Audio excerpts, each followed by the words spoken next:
आदेशाची वाट पाहू नका, सरळ ठोकून काढा, असं वाक्य काल गृहमंत्री देवेंद्र फडणवीस यांनी भाजपच्या कार्यकर्त्यांना संबोधित करताना उच्चारलं आणि त्यावर आज शिवसेना उद्धव बाळासाहेब ठाकरे गटाचे खासदार संजय राऊत यांनी जळजळीत टीका केली।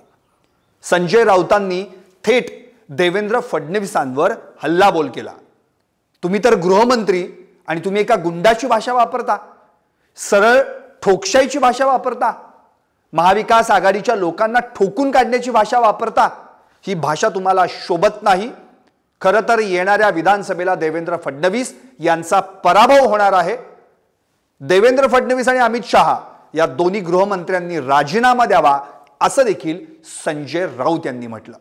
काल देवेंद्र फडणवीस यांनी भाजपच्या महाराष्ट्र प्रदेश अधिवेशनामध्ये भाषण करताना फेक नरेटिव्हला थेट नरेटिव्हनी उत्तर देताना ही भाषण करतानाची भूमिका मांडली होती।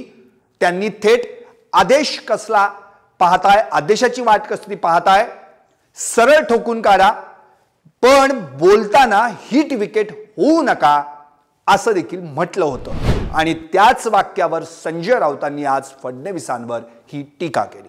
पाहत रहा निर्भीड आणि सडेतोड सरकारनामा।